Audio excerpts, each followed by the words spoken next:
What up? What up? We got Kwamé in the building. Episode 35, Carrying the Culture Show. Thank you very much, man. Thank you for having me, man. How you? I'm good. I appreciate you for joining us. I got mad questions, son. So, like, Well, thanks for having me, bro. no doubt, no doubt. You know what I'm saying?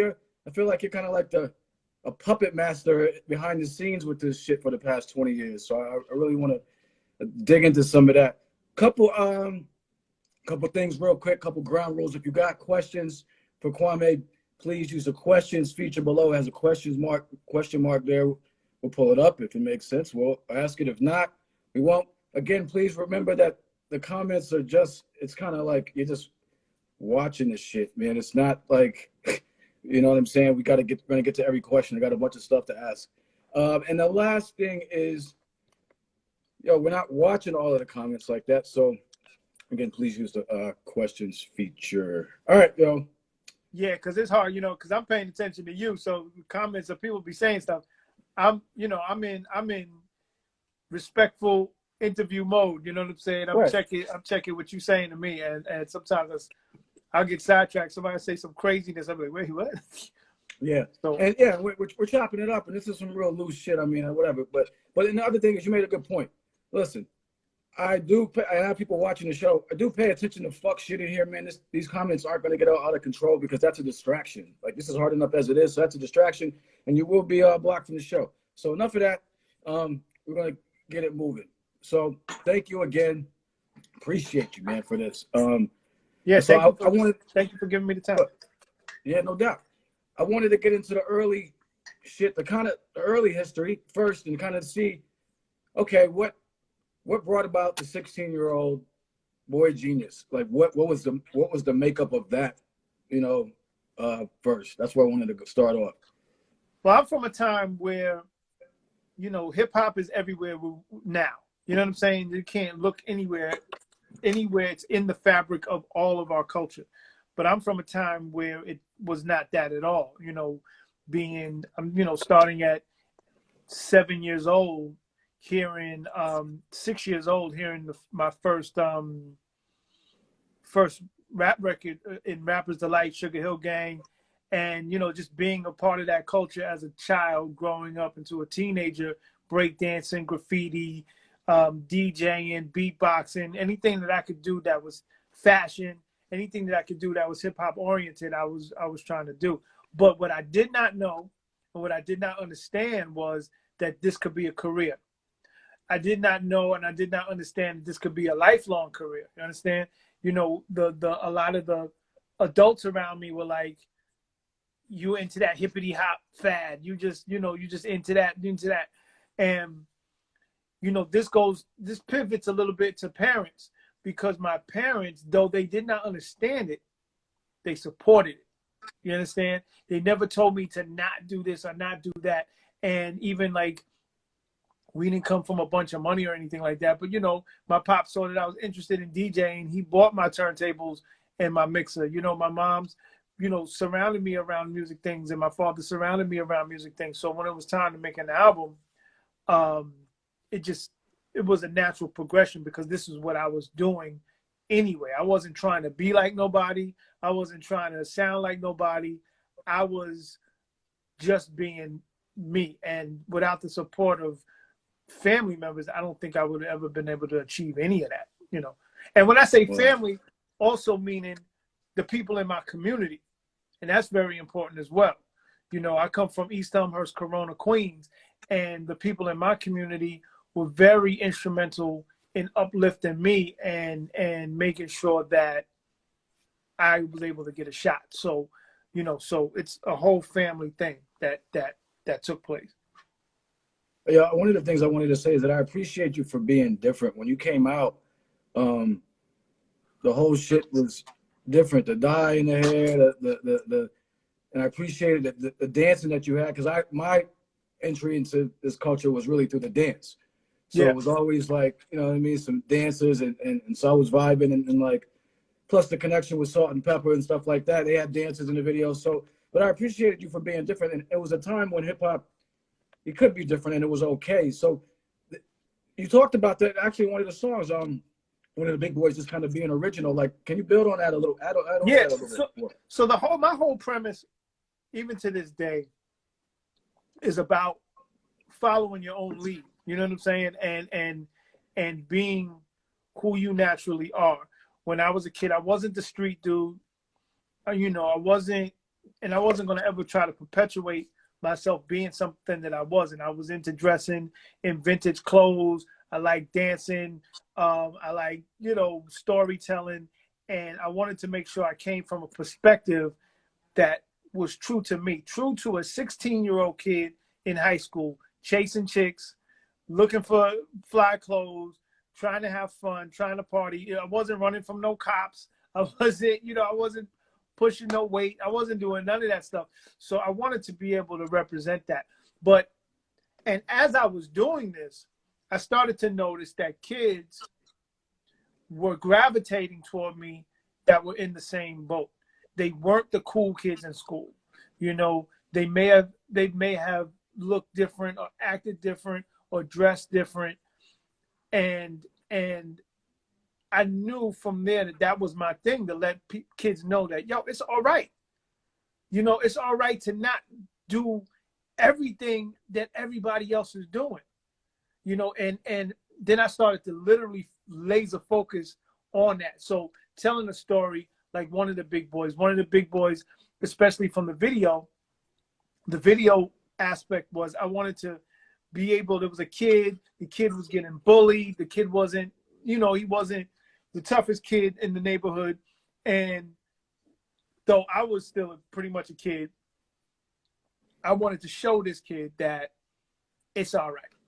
You know, you can have fun, you can be in your own zone, you can be in your own lane, and you don't have to be like that just because they're one of the big boys right now. You don't have to be that. And a lot of people didn't understand that. People were thinking that I wanted to be one of the big boys, and I was saying, nah, I don't need to be that. I'm settled in who and what I am. No, that's dope. Yeah, I mean, that was pretty, for me, pretty summed it up. Yeah, that's dope. I mean, I really, being a younger kid, that was inspirational for me, because it was like, yo, here's this guy out here as lyrical as the next dude, but he's just doing him. And it was like, yo, I saw fun. I was like happy when I heard, like, you know, when I heard the first joint, the very first single, I was like, man, this is just it was fun. You know what I mean? Yeah. So I appreciated that very much. Hold on, we gotta hide the show from somebody because they fucking around. Yeah, you know, it's like it's also, you know, wanted to make sure that I incorporated other elements in hip hop, whether it was jazz, whether it was live instrumentalists, or me playing different instruments on records and not just being James Brown sample heavy. You know what I'm saying? Exploring different tempos, whether it was faster tempos, slower tempos.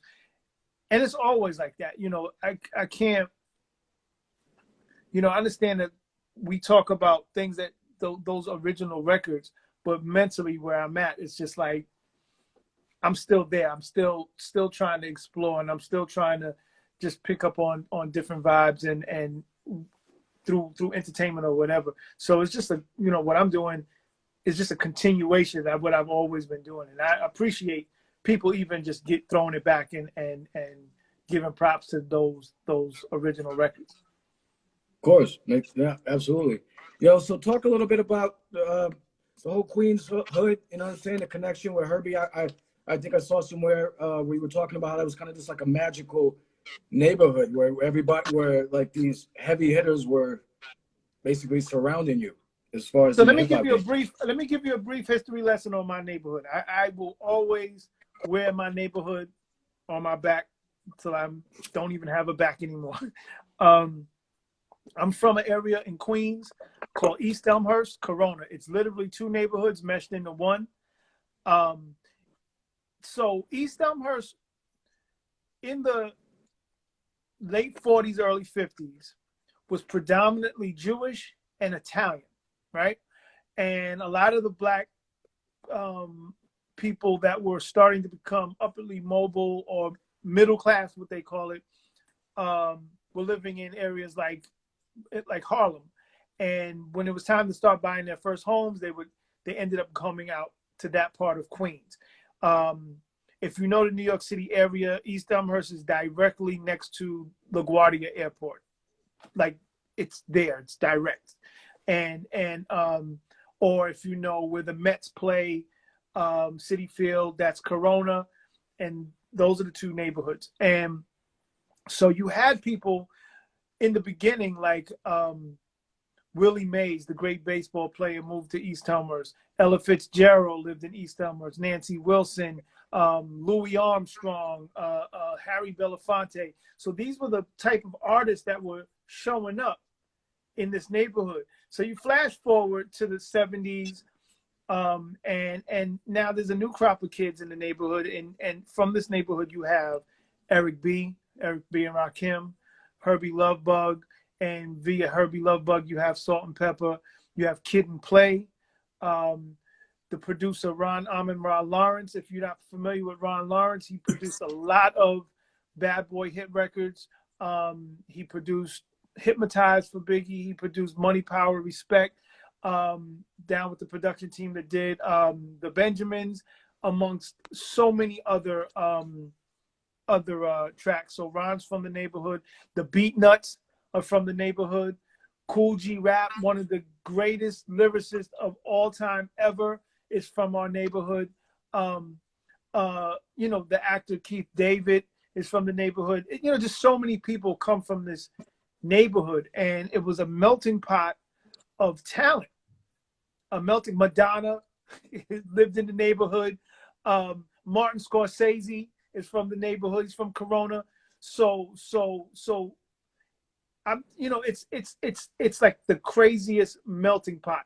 Malcolm X lived on my block. The house that Malcolm X got bombed on, 97th Street in East Elmhurst, was the block that I lived on. So many different people. That's right. Somebody just said DJ Polo. My bad on that. DJ Polo with Cool G Rap.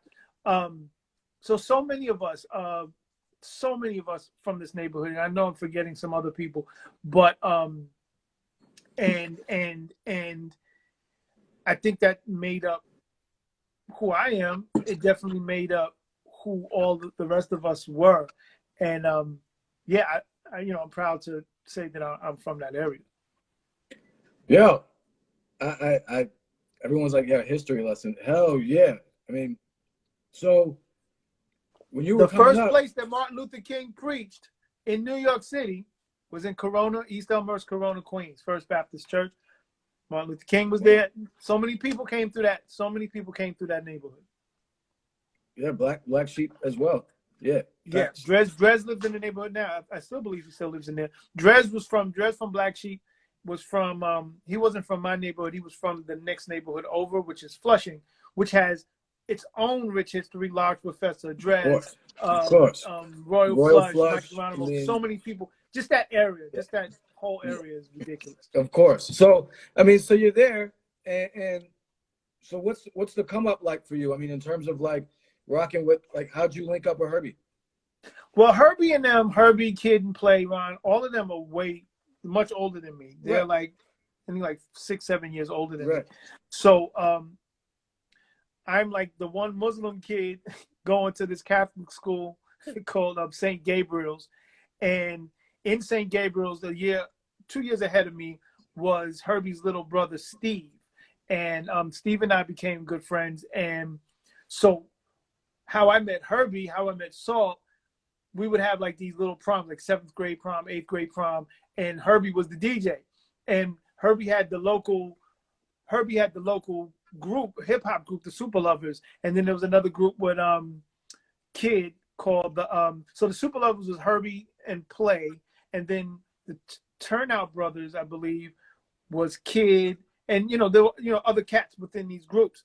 And so we, as little kids, would look up to the Turnout Brothers and the Super Lover MCs at the park jams, just classic, typical hip hop beginnings. And, my thing was like, shit, I want to do that too. So, I would try to get on. and rhyme, and you know, they would tell me to get out of here, little kid, and all this kind of stuff. But I was real persistent, and Herbie's little brother's girlfriend at the time, her mom had a lot of connections, and she put me up on this place called the Music Building in another part of Queens, in Jamaica, Queens.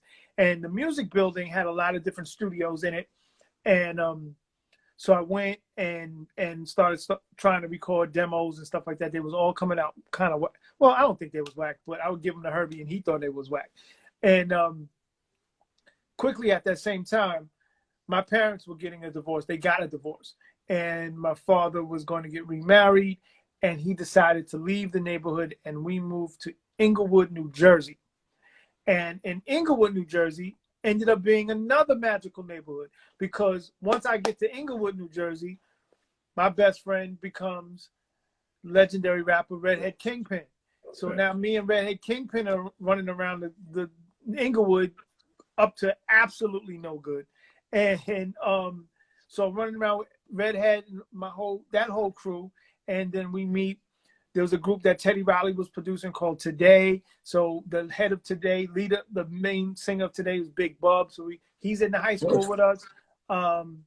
And a kid named Rondo was in school with us. And Rondo was Sylvia Robinson's son. If anybody does not know who Sylvia Robinson is, Sylvia Robinson started Sugar Hill Records. Sugar Hill Records put out the very first commercial rap record, Rappers Delight with the Sugar Hill Gang.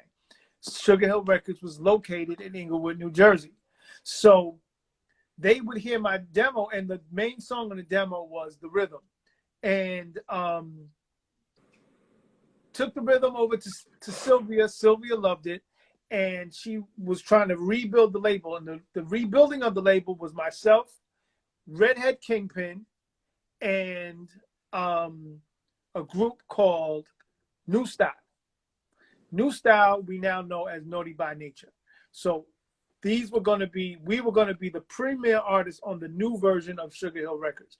Then at the same time, my father knew somebody over at Columbia Records, and without letting me know, he passed the demo to her, and she got interest over at Columbia Records.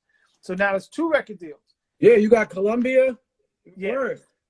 Columbia, Sugar Hill, and then I had enough courage to give this demo to Herbie. So now Herbie takes the demo and he shops it, and he gets real good feedback from Atlantic Records. So now I have 3 record contracts in my backpack. Pops don't know about it. My moms don't know about it. And I really thought about it, and I was like, you know what? I want to go with my home team. I'm in New Jersey. I miss being in Queens. I miss my crew, my people. And I want to, Herbie and Salt and Pepper and Kid and Play is killing it at this point. And I just wanted to be with that. So I went with Herbie and Sylvia Rohn at Atlantic Records, and that's how I got to get on. Damn. But I was scared. I was scared to death. I was scared of shit, because I was literally for weeks walking around with these contracts in my backpack and not knowing how to address this with my parents, because I know that my parents knew that I wanted to rap, and I know that they understood that I was serious about it, because every bit of my time was consumed with writing and making music. I didn't play sports. I didn't hang out. I didn't go to parties like that. I didn't do none of that kind of stuff. I chased girls and wrote music, and that's all I did. And the majority was writing the music part. So when I let them know that, yo, this is what I want to do, this is what I'm trying to be, they supported it. Because we had to go through children's court, all this kind of shit, because I was 16 years old. So they had to sign the record deal, not me. So it was crazy. Yo, so talk about the recording of the first joint with Paul C. Rest in peace. Yeah, so Paul C. Quick history lesson on Paul C. Paul C. was a cat out of New York. when you look at him, you would not expect him to be anywhere hip hop at all. It was just like the average looking white guy in the 80s. You know, no flash to him whatsoever. But remember, I was telling you about this place, the Music Building. There's a studio called 1212. That was the name of his studio. And in this music building, just to give you a quick description, the music building had a lot of different studios in it. So I was recording within this building before I met Paul. And I had a job at a C-Town grocery store. Big up to Anybody C-Town. in the New York City area, y'all know what C-Town is. No doubt. Shout out to Margaret, my manager at C-Town, who I hate to this day because she used to make me do the most grimiest shit in C-Town. And I was like, I'm only here to pack bags. But anyway, so I gathered all my paychecks up and I was introduced to Paul, but I did not know it was quote unquote Paul C. I just thought he was Paul, the engineer at Studio 1212. So I came there and I'm like, I dumped my money on the table. How much studio time can I get with this? You know, I tell the story a lot. It's like he gave me Christmas night or at midnight, from midnight to 8 a.m. Christmas morning. And he said, that's the only time I got. If you want to take it, take it. And I was like, bet. And I got in there. It was me, you know, my DJ at the time, B Flat, rest in peace. My other partner, A Sharp. And we went in there and Paul, I already understood how to make the music because I was stealing Herbie's drum machines and stuff like that when he would go on tour and bringing them back before he got back. So I learned how to make drum machines that way. I mean, learn how to make beats that way. Like Herbie would go away for 4-day weekend. Steve would let me know. We go in there, take the SP12, take the 808, take the DX Oberheim. I would learn all them drum machines and put them right back so Herbie could get back home and nobody know anything. But so Herbie, I had a stack of records. I knew what records I wanted to sample. All my lyrics were memorized. I knew what songs I wanted to do. I remember like the first song I did was The Rhythm. I knew that. So Paul set me up. He set everything up. And then I was like, okay, you can leave now. And then, you know, I made the beat and then Paul would come back and we lay the beat down. And then he would come in and engineer while I recorded. So he pretty much assisted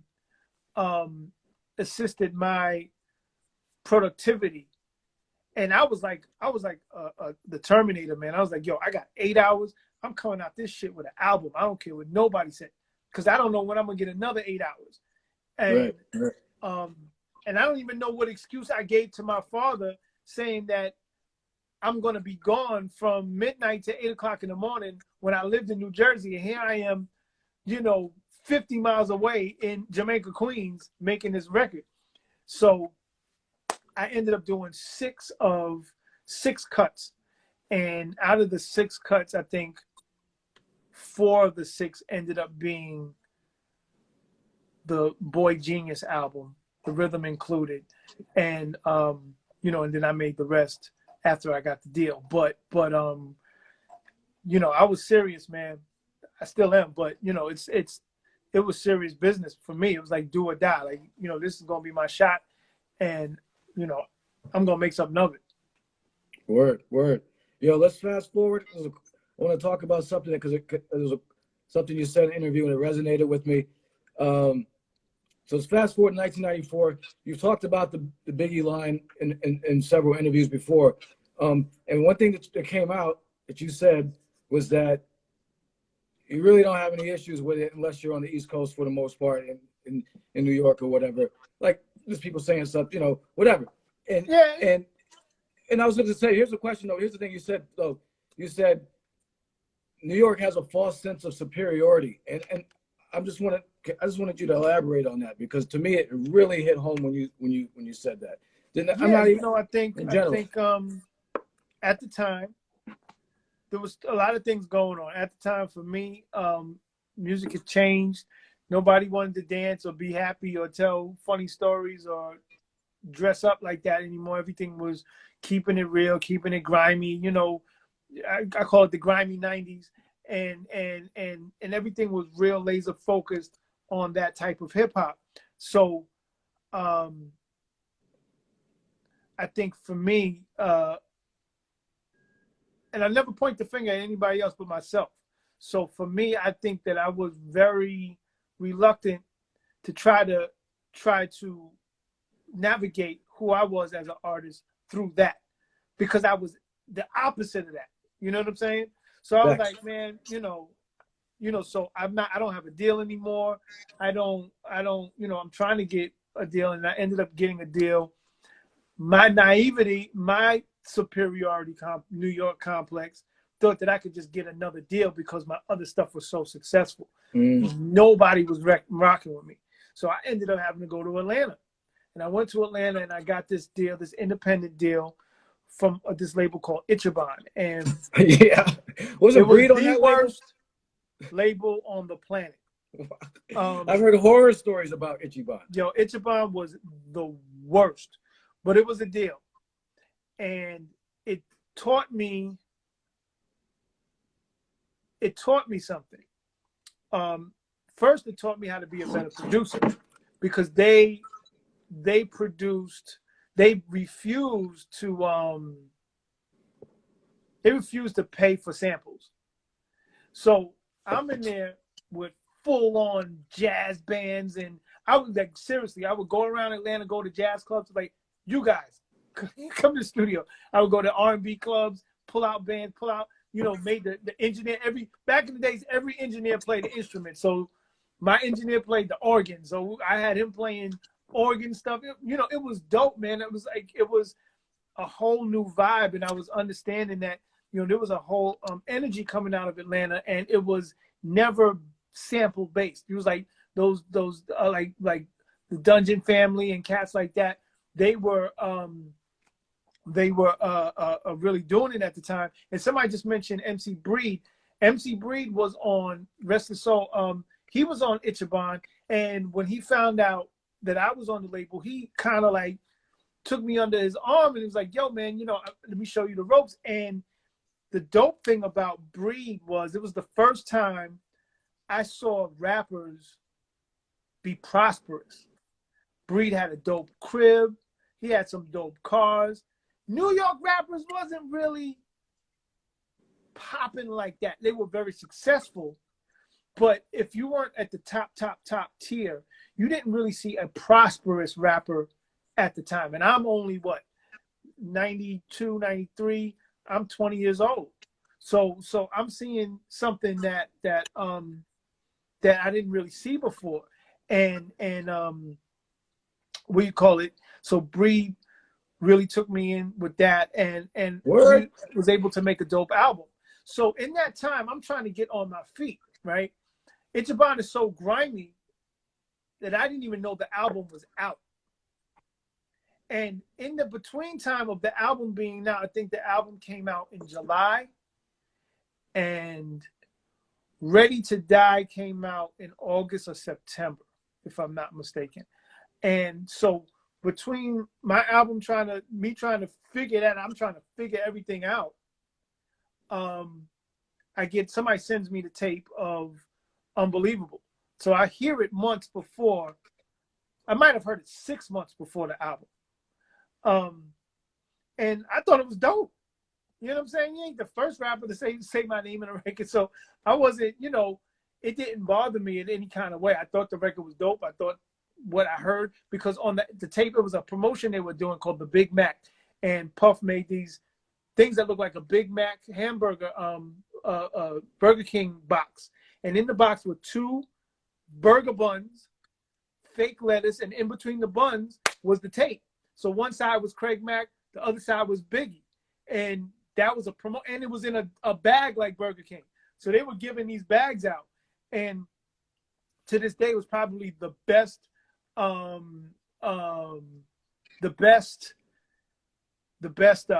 promotion I've ever seen, ever.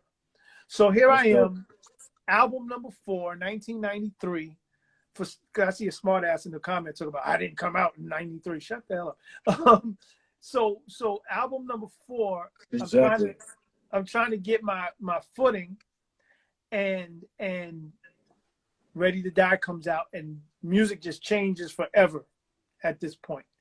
And And we also had the invasion of the West Coast, and the West Coast was killing it. Chronic was the top record. Most of the artists from the West Coast did. You know, I don't care. You know, anybody will tell you. Was it Aftermath or before Aftermath? What's the name of the label? Suge Knight's label. What is it? Death Row. Death Row. I'm sorry. Death Row. Those records sold 5-1 any Bad Boy record. You know, that's just a known fact. So these records are really doing it, and here you have Ready to Die come out, and it's like an ignited recharge of New York, and Biggie had New York on his back, and it was amazing. New York was re-energized. You had then it was then Mobb Deep and Nas. Everybody was just starting to pop, and it was so dope for the culture. But I think a lot of times we ended up, to go to your question, we ended up thinking that was a worldwide thing, or thinking that it was a nationwide thing, and it wasn't really, because the rest of the nation started understanding that New York had hip hop at this point for 25 years almost. So, or 20 years almost. And there's other people, there's people that we don't even know about. There's UGK and 8-Ball MJG and Project Pat and cats coming out of Houston, and cats coming up from LA, and cats coming out of Louisiana, and all this thing was coming up, and it's not about what New York was anymore. And so it just amazed me where on the East Coast people would take a punchline from Biggie and try to make it something that was real. But anywhere else in the world, mind you, that I would go, nobody even paid attention to it. But it was just crazy how you could be at home in your own circumference and see how people were so enamored by other artists that they were just like, whatever was said, that's what they would believe. But then I can also attribute it, the same thing happened with me in my time where, people, I never told anybody to jump up and wear polka dots or anything like that. But the crowd did it. The crowd moved with me. The crowd used that as a movement. And I'm pretty sure there was other rappers that was like, fuck this polka dot shit. Like, we had them shits in 8th grade, nigga, in the 8th grade dance. We had the dye in our hair. We was jumping around. Couldn't tell us shit. Yeah, it's just a movement. It's just a movement. And I think now we're at a point where we understand what New York is to hip hop. We understand it. We know what it is. We know that where it comes from. We know that where most of the greatest MCs, past and present, to this day, still come out of the New York area. We understand that, but we also understand that it's not all about New York anymore. And in that early era of the 90s, it took some time for everybody to start understanding that, because a lot of New Yorkers, we were very reluctant. We were very reluctant to accept the outside cultures. Here's the thing, man. New York is so big, right? And there's so much variety within New York. It's like its own country. I mean, I like, it's like its own entity. So it's like there's so much shit going on. It's easy to be in major cities, particularly like New York. It's like, it's so easy to be caught up in your own shit, because like it's the competition's tough. In almost every area, graphic design, basketball. I mean, motherfuckers are nice and everything. So it's like, that's what you're in. So it's like, it's easy to be really New York centric, East Coast centric when your bubble is, that's just shit. But let's put this in perspective for those who are not New Yorkers or don't really understand New York. So you have 5 boroughs, right? Brooklyn, Queens, Manhattan, the Bronx, Staten Island. Then you have suburbs area. You have Long Island. Then 10 minutes away, you have places like Newark, Jersey City, you know, spots in New Jersey. Then you can go up to Connecticut. You have different cities in Connecticut. You even can take it a little bit further to Philly. So, right. But in the New York City area, right, each borough is as big as a major city. Exactly. Brooklyn, I lived in Philly for 10 years, and Brooklyn is as large as Philly. It's bigger than Philly. Brooklyn has more people in Brooklyn than in Philly. You understand what I'm saying? Queens has more people in Queens than Philly, than in Baltimore. You know, it's Manhattan has more people than 4 states combined, and it's just an island. So when you think about it in that perspective, you're dealing with 20 million people at one time. And you think about that in that perspective, there are kids in Brooklyn that have never been to Queens, that have never been to Manhattan, that have never gone to the Bronx, and vice versa. And never going to Staten Island. Yeah, ever. So you have, like, say, for example, the Wu-Tang Clan, and they come out talking about Staten Island, right?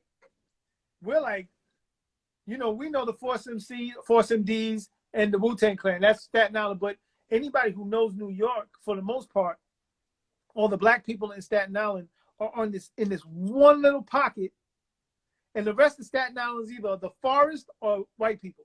You know what I'm saying? Or you know, you go to the Bronx. That's a whole nother world. And the thing is about a New Yorker, if somebody from the Bronx talks to me and I'm from Queens, I automatically know that's somebody from the Bronx. That's somebody from Brooklyn. That's somebody from, and another thing about New York, the cultural diversity is amazing. You can go to all Asian areas, all Russian areas, all Caribbean areas, all Irish areas, all Jewish areas. It doesn't matter. It's so diverse. So being a New Yorker, you carry those million people on your back when you leave New York. You know what I'm saying? You could go and walk through Atlanta. You walking through the trap, not knowing you're about to get killed. But in your mind, you're like, fuck that. Ain't nothing going to happen to me. I'm from New York. But that's why New York rappers be getting fucked up when they go to other spots. It's always the New York niggas that get stomped out in some crazy spot because they badly. That is not a real shield, fam. When you out in fucking like Little Rock, it ain't, or down in New Orleans. But I'm saying before that, like in the 80s, before that, it was what gave the battery to a lot of New Yorkers is when you did go down south, when you did go out west. I remember being a kid. I spent a lot of time in Texas as a kid. I would go. My aunts lived in either Dallas, Fort Worth, or in Houston, so I would go there a lot of summers. And I remember like summer of '83, bringing Run DMC's album to Dallas, and nobody heard of Run DMC. They had no idea what that shit was, and saying, yeah, this is what we do in New York, and playing sucker MCs and showing them breakdance moves. Mind you, I'm a damn 9, 10 years old. I'm looking crazy, and they look at you like a superhero. But once these different cities started getting their own voice and rapping their own way and getting their own beats, they didn't have to look to New York as the heroes anymore. They look to New York as a foundation, yes, and nobody's ever going to deny that. But they started really being on their own, and especially when you have the 90s, when the cats from New York would try to move product down south, you always coming back in a bag or a box. It's never, you got it. You're not having that shit, man. I tell cats all the time, yo, that you can't. That niggas don't want to hear that shit, no matter where you are, man. Like, it doesn't matter. Every hood got they carrying a little chip on their shoulder. It doesn't matter, man. Yep. Yo, let's fast forward to to the switch up, like I said, I feel like you're the puppeteer behind like 30 million records. Like, I mean, yeah, this is the shit I really wanted to get into. We got a few minutes. Hopefully, you can stick around. But yeah, you said super adaptoid in the Yeah. interview. Marvel For all shit. my So, Marvel comic, all my comic, yes, Marvel sir. comic fans. Yes, sir. We're gonna get into that too if we can. So, talk about the change up, the reinvention, man. To K1 Million. I mean, like the production credits are diesel. So, Thank you. yeah. Well, for me, it was just it's a decision. It was a decision that I had to make because here I am in my early 20s, no deal, back at my mother's house, trying to figure it out. Luckily, you know, the records sold enough that I was able to, you know, maintain a little something every month with royalties and everything like that. But nothing was happening. I was at zero, ground zero. So, you know, I had to make a decision. I'm like, am I going to turn into somebody else? Or am I going to abandon what I always wanted to do as a person? Not just as a kid, but as a person. I am an artistic person by nature. And that's what, you know, that's what I wanted to do. I wanted to do music. And the music that I want to do is rooted in the music that I love the most, which is hip hop. And I thought about it and I was like, you know, new rappers come out every week. And sometimes we need new rappers and other times we don't need a new rapper or a new singer. But we always need new music. And artists always need music. And so instead of becoming the product, I wanted to become the supplier and continue that. So it's weird. It's like anybody who's into acting, I consider myself like a real good actor is what they call a method actor. So like a method actor would be like if they're playing a bum in a movie, they actually become a bum for a whole month. So when they play the movie role, they know how to be a bum because they did that. And I think that's how I approached it as a producer. I became, and I feel like I am a method producer. So I wanted to get back into hip hop and I wanted to get back into producing. So I started moving beats to like just street cats. Anybody that can pay for a track, anybody that wanted to get on and be out there in any way, shape, or form, I would do it. And one of the things that I did, I went out to Philly. I had a good friend named Rick Young, and Rick had a studio, and we were in this area in West Philly called The Bottom, and we dealt with every form of criminal MC that you could deal with. But they wanted to get out of the street, and they wanted to make records, and so I was selling beats to them, and that's when I knew that I could start making money again. Because I was like I would go to Philly on Friday and come back home on Monday with rent money and with sneaker money and with light bill money. And I'm like, yo, I can start making this rounds. And I started working with cats in Harlem. And so between Harlem and Philly, kind of making my name as a producer, not the old school rapper anymore, but as a producer on the street. And one of my friends I mentioned earlier, Ron Lawrence, you know, he was doing it real big with Bad Boy and the Hitman, and he would always check on me. So when I was playing him these beats and stuff, he was like, you know, you can sell these tracks like for good money. And I'm like, well, yeah, but ain't nobody rocking with me. He was like, yeah, man, but it's like you got 1 million of these beats, man. We can move these beats. And I was like, yeah, I'm like a robot, K1 Million. And so that was the joke. He's like, yo, just use that name because nobody's fucking with the name Kwamé. So just use the name K1 Million. I was like, yeah, whatever. And And it's crazy because, you know, when I tell this story, it always brings back these feelings. I was still in a low place. Yeah, I was making rent money, but mind you, my rent was like $500 a month. It wasn't even no big rent, and I was making enough money to just move around, but I was still in that dark area. And I remember getting a call from Ron, and he was like, "Yo, I told you, you can sell these beats." I was like, "What are you talking about?" He was like, "Mary J. Blige just picked one, and LL Cool J just picked three." I was like, "Wait, what?" I was like, "What?" And I still didn't believe it. So I'm like, I had to produce the Mary J. Blige record. That was the first one, and I remember doing this free show for a comedian named Talent, and he was had a birthday party, and I was going to be the artist to perform like an old school. It was supposed to be an '80s party, so I'm out here shucking and ducking with my old polka dot shit on, and doing a classic show. But in my mind, I'm like, I gotta hurry this up because Mary J. Blige is waiting for me across town to do this record.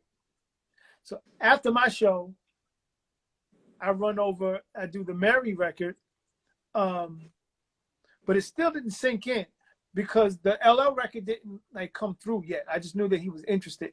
So there was some time that went by where I was still in my low point, and then I just got a call like, okay, LL's tonight. I'm like, what do you mean tonight? Sony Studios, 54th Street, meet us there. We're gonna do the LL records tonight. And it was so weird because I knew that it was the end of one lifestyle and the beginning of a new one. And I don't know if anybody ever gets to have this. I don't know if anybody gets to have a transition like this where it's shit is just fucked up from this point back. And you have the opportunity to change all of it from this point forward. And I'm sitting there and I'm processing it in my head, and I literally feel like I'm getting a panic attack. But I don't know that I'm getting a panic attack. I just feel like I'm getting sick. So I'm like, yo, I might have to cancel the session. And I'm like, dude, if you do that, that's just whatever darkness was pulling you down from before is trying to keep you there. Because anybody knows when you're in a down situation, when you're in a bad situation, there's so many things that are around you that work to keep you there. Whether it's a self-doubt, whether it's low self-esteem, whether it's people that you decide to keep in your company that are just as miserable as you, they keep you there. And I was like, nah, fuck that, I'm out. And when I got to the studio, you know, I'm working on the beat. LL walks in and he's looking at me like, Kwam, what you doing here? And I'm like, I'm making your beats. Like, wait, you're K1 Million? And I was like, dang. And from that point, everything changed because his A&R, Eric Nix, was there as well. And the tracks were undeniable. You know, I got to be on the record with LL, one of the records, and the word just kept going. And I was always ready. That was the thing. That's another thing. Preparation is always key. When somebody calls you to say, we getting ready to do this now, you got to just be like, put on your backpack and bounce. Ain't no, oh, let me make something. Let me get something ready. Let me do that. There's no such thing as that. Thank you. Preparation is always key. And the thing that I got to commend myself was I was always prepared at any given time. And I understood that this is something that I really want to do. And whoever you decide to believe in. So for lack of a better word for it, God allowed me to have that second chance, you know, and a lot of cats either wasn't able to see their second chance, because sometimes, like I said, when you're in a clouded situation, you don't see what the second chances are because everything is designed to keep you back, you know, and me being ready at all times and being prepared at all times and being willing to do shit. Like, I'm talking about willing to do stuff that people with chips on their shoulders would never do. Like, I remember going to meet with Jay-Z, and it was literally the night he was recording Change Clothes. And I go to his studio, it's called Baseline, and I'm there. And I was told by anybody who knows Jay-Z's engineer, Young Guru, to come through and play beats. But Jay didn't know. So I get there, and I'm being patient. I'm just sitting there. Jay's recording. And Jay comes out. We watch a whole Yankee game. Mind you, the game, you know, Yankee games, baseball games be like 4 hours long. Exactly. You said you watched the baseball game. Huh? I said, yeah, you said you watched the baseball game. Yeah, we watched the whole Yankee game. Then some jewelry guy comes by and shows Jay like all these chains. And I remember he gave Jay life-size hands of the Rockefeller symbol in all diamonds, like just gave it to him. And we're sitting there and me and Jay are talking. Everybody's, you know, like, it's not like I don't know him. So we're all just talking. But I'm thinking in my mind, I'm waiting to get my chance to play these beats.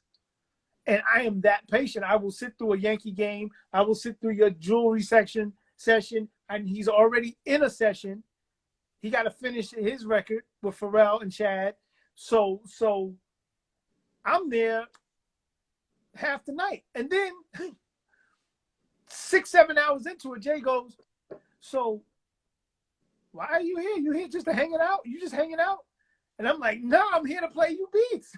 And, you know, he had no idea. But I'm using that as an example of some of the shit you got to go through. You know, there's another session I was working on. I'm not even gonna blow this artist up. There was another artist where. Feel free to blow him up if you want. No. I ain't gonna do it because I'm just fucking with you. Go ahead. We go in at 11 o'clock in the afternoon. It's 11:10 on a Tuesday, 11:10 a.m.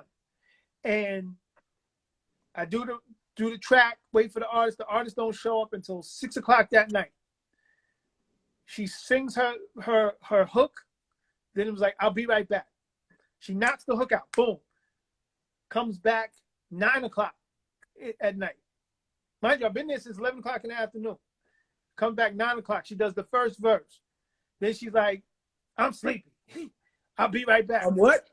She leaves after like around 10:30, comes back at midnight, does some more stuff. Then she's like, I'll be right back.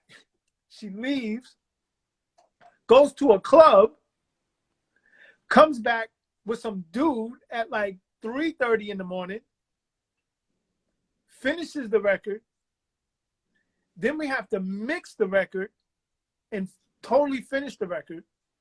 I literally walked out of that studio at 11:10 on Wednesday. So from 11:10 Tuesday to 11:10 on Wednesday was in that studio session. For a record that wasn't even a hit. That's my head's about to explode just thinking about that shit. Like fucking yo, man. But that's some of the pitfalls. That's the job of a producer, man. I got a million stories like that. And it's like, you know, saying all of that to say being prepared, being ready, and being willing to do what you got to do to make all that happen. You know, that's the whole point of that long ass story. God damn it! Listen, so you told me earlier that you had to stop at a hard stop at 1 hour, and I got another show coming up after this. So I got mad questions. Can I ask you right straight? Can we do this again like soon? Yeah, we can do a part 2, definitely. Yeah, because I got like a bunch of shit like still left. So yeah, man, no, and you know, I appreciate you having me up here. Sometimes I could be long-winded with the storytelling time. No. But I'm glad you let me get on this. And Yeah, shout this out is to all my important. people in here. I see my Tune Crew people in here. Bobby J from Rockaway. I see you up in here. So shout out to all my Yeah, we my got to team talk crew. about Bobby. We got to talk about Poison. We got to talk about Tap Money. We got to talk about a lot of Vin. Yeah, man. So there's some shit I want to get into. Yeah, and listen, it's important, man. Like, I know when to shut the fuck up. Like, I mean, like you're like giving nigga his flowers while you're still here. We appreciate this. This is important. This is all going. You know what I mean? Like, Thank now you. that we can document like important shit like this, like these stories aren't told. This stuff. We came up in the era when shit was like word of mouth. Big Daddy Kane had AIDS. Kool Moe Dee had fucked up eyes. LL had cancer or some shit. You know what I mean? Had one hand.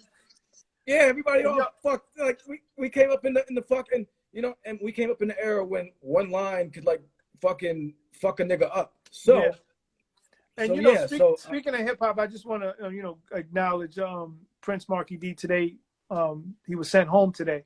So a great service. Rest in peace. For all the hip hop fans of Marky and the Fat Boys, it was a great service today.